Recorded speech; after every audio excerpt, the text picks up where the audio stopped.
Hey guys, I have something a little different for a video today. This is the Lumina 1.2 projector by Bell and Howell. It's an 8mm film projector that my parents have given me to try and convert about 10 400-foot reels over to digital, just because the film's getting so old now. They were originally my grandfather's. They're all labeled from like 1967 and 1974, so it's pretty old stuff. So I didn't find any videos on this auto loading version, so I'm going to make a little video here just to have it out there on the internet, and some of you just might find it interesting if you're my subscribers. So let me put it back together the way it originally comes. Comes in this nice little carry case. On the back side there's a retractable power cord. It's about 6 feet long.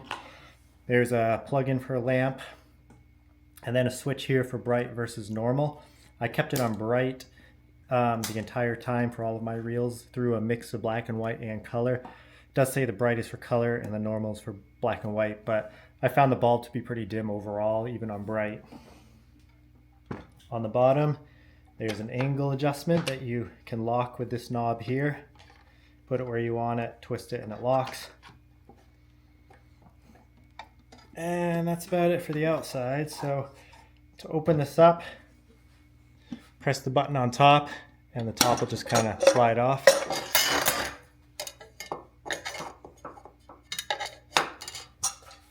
I'm going to plug it in.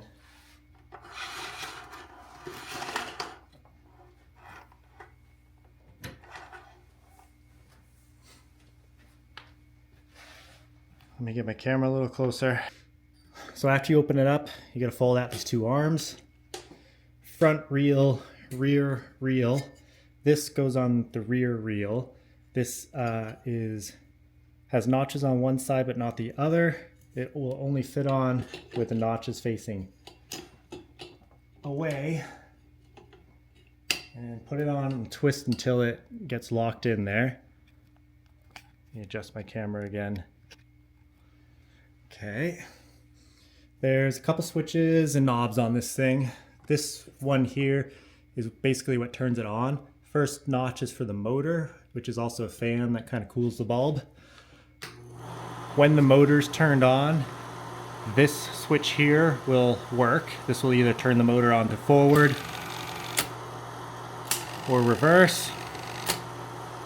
And in here it's just kind of in a neutral position of not moving. You do not want to turn the lamp on unless you've got or are just about to turn on the motion, otherwise it will burn through the film. I got a quick clip I'll show of it locking up on me, jamming, and burning through. It happens very fast.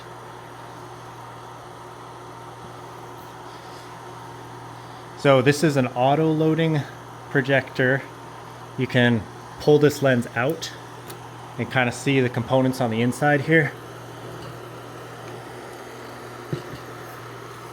The film goes in through here. This is like an auto loop generator, and then it flatly goes across where the projection light comes out, and then comes out through this sprocket here at the bottom, and then you would loop the film under here, then under here, and then up onto this auto threading reel for the back. So let me show how that works. And there's a couple other knobs here. Like that one again is for the angle adjustment. This one here is to slowly move the reel forward and backwards. This one here is the focus knob. You can see it moving forward and back a little bit. And then this particular model has an adjustable, I guess, size you could call it. So you can make the picture bigger or smaller by twisting that and then adjusting the focus after. Over here are two other knobs. There's a frame one that I didn't have to turn. I'll probably have to cut in with a quick description of that from the manual. And then the speed adjustment is how fast it will move the film through. So let me try loading up, this is a test movie here. This is what a 400-foot reel looks like, which is about as big as this projector can take. But here's just a movie, a family movie, not a family movie, but like a professionally done movie that I'll use for testing here.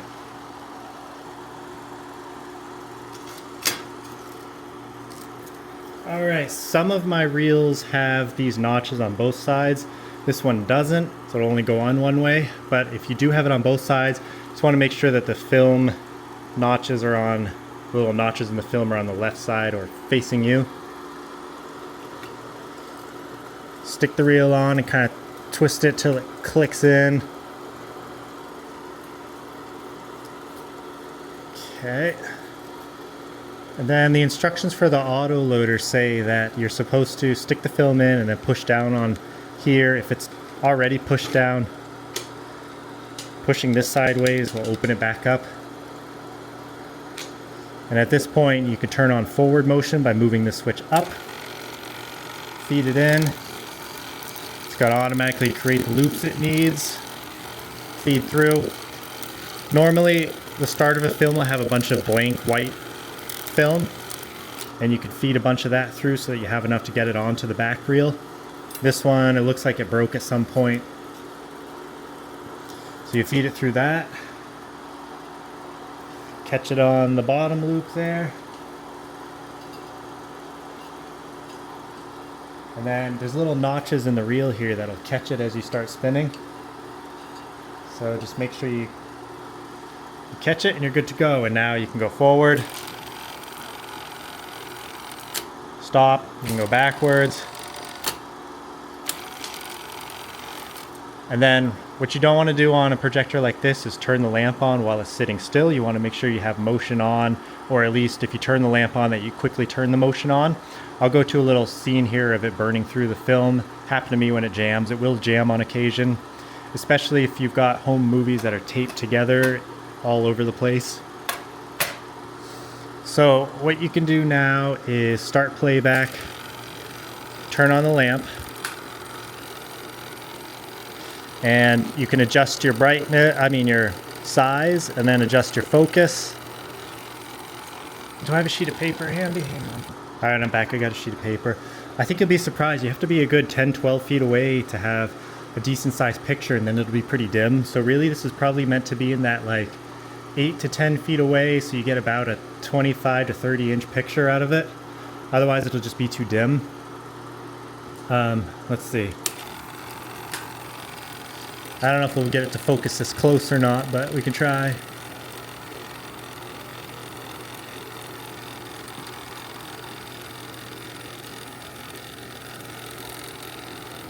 So I'm adjusting the focus. You can adjust the size.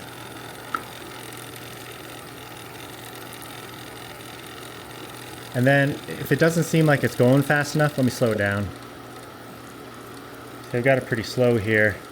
You can adjust the speed by turning this knob until it gets to that point where it feels like it's normal playback speed. You can kind of go by the sound too.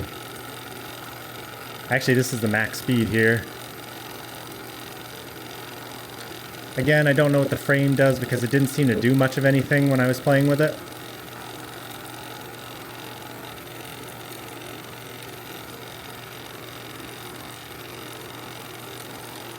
And if you need to stop it, you want to stop it and turn the lamp off very quick or it'll burn through the film. You can go in reverse if you need to rewind a small section. I found if it starts making strange noises while playing,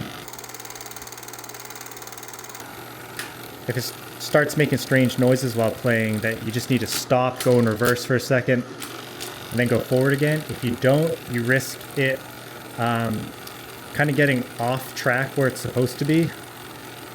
And I think that has to do with maybe something being too tight in here with the loop.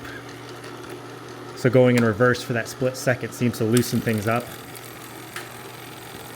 Other than that, I'll play through this reel till it's done and then show you how to rewind.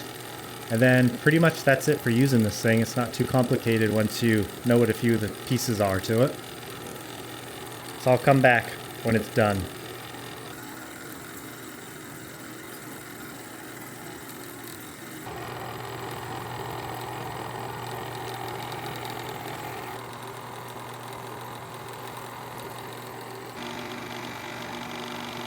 Once the film runs through, it'll detach itself and it'll just start spinning.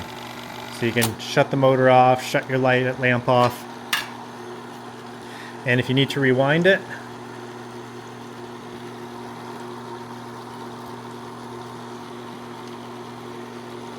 Usually it's up in the air dangling, but on this one, having to reach in for it.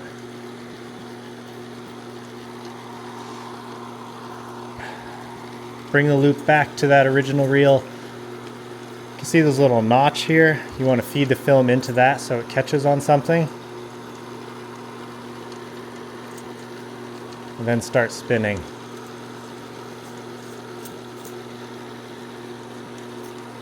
Once it's nice and tight, you can just run the motor in reverse and it'll start rewinding the reel. I did have it jam once on me while doing playback. I did have to kind of just fish the tape. Hang on, let me tilt this a little better. I just kind of had to fish the film out through this little crack here. I didn't see anything in the manual about any kind of a release. I suppose I could take a screwdriver and take the thing apart to get the film out, but there was just enough clearance to slide it out under the sprockets on the top and the bottom, especially if you have this opened up. If you have it closed, there was no chance, but when you open it up, there was enough room.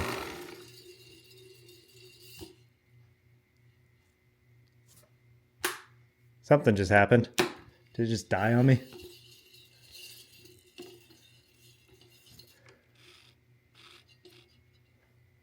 Oh, the plug. The plug is loose.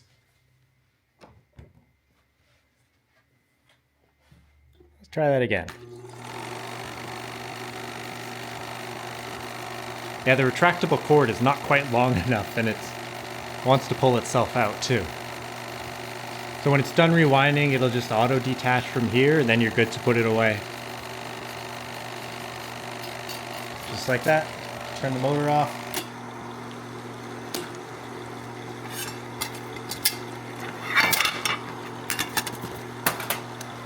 The housing here builds up a lot of heat, so I do keep the motor running for a while to cool it down until it's pretty cool to the touch and then good to shut it off. So that's about it for this. Let's put it away. Take the reels off. Fold the arms down. Unplug it. And the case just snaps right on. And that's it. If you have any questions, let me know in the comments. Although I probably won't have this very much longer before I get rid of it now that we have everything converted over. And actually, to do the conversion, I literally just set the projector up to project onto a white screen. And then right next to the projector, I had my Sony a6700 camera. I had it set on manual focus and as many manual settings as I could. And then had it record while the videos were playing. And the only downside to doing that, I'll go to a clip of them now, is you can see a little bit of flashing because I had to play around with the shutter speed to get it to have the minimal amount of that flashing as possible. I found 1/50 seconds as a shutter speed had the least amount of it, but you know, I would say these are probably 80% of the quality I would get by paying a company. I think it was like, I was gonna say it's like a $150 or something for 2 reels. So anyway, I think we're 80% of the way there doing it for free. So let me know again in the comments if you have any questions or if you have any tips for anybody else doing conversion to get better quality than what I'm showing here. Might as well throw that in too. And thank you for watching.